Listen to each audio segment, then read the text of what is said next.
Shalom. This is a difficult time for America in general, and for the Jewish people in particular.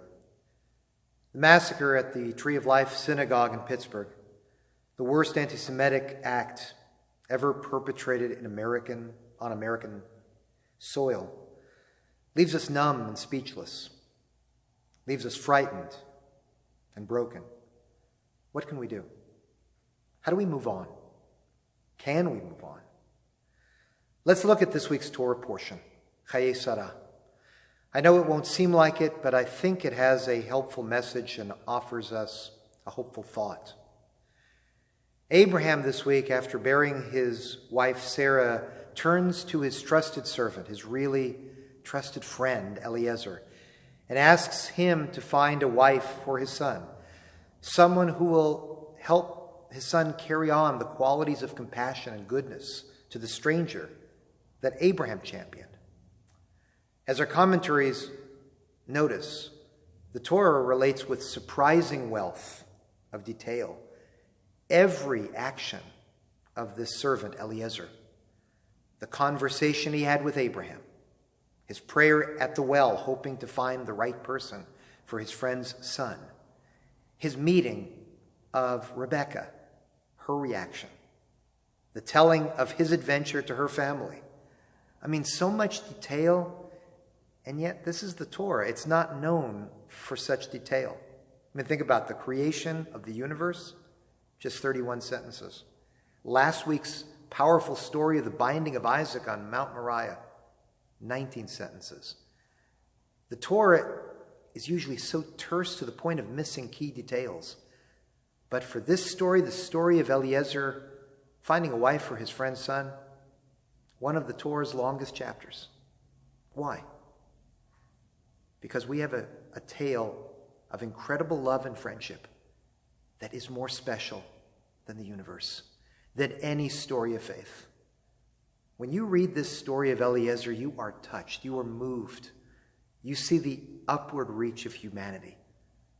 Here was a man so devoted to his longtime friend and companion, a man who lived to make another rejoice.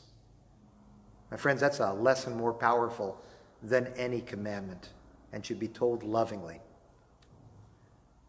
People have asked me, how are we able to move on in light of the massacre that shattered our hearts and broke our souls? How do we restore our feeling of hopefulness that America is still different than the rest of Jewish history?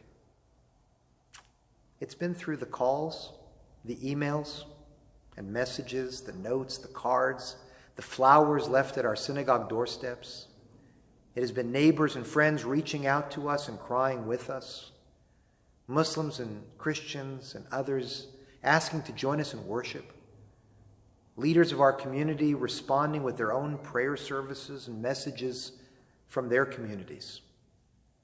And you know what? People like myself and others are retelling these beautiful acts and words again and again in social media and sharing them with each other. Now, isn't that repetitive?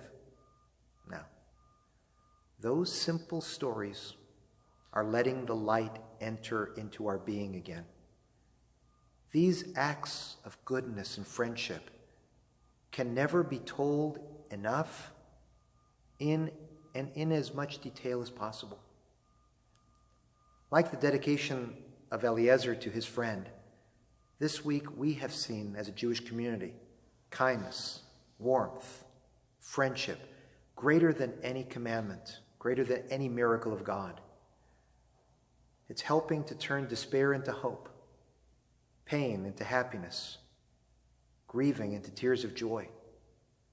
And those who are anonymously or without fanfare performing these acts of goodness are alchemists who are turning darkness into light. My friends, this is a very difficult time for the Jewish community, but broken-hearted and shattered souls recover when surrounded by hands that reach out and friends and strangers who selflessly think of their neighbors. And so when the Torah has such a story about Eliezer, It glorifies every detail. It celebrates Eliezer and humanity's upward reach. We have seen that this week in our community and in Jewish communities around the country, most of all in Pittsburgh.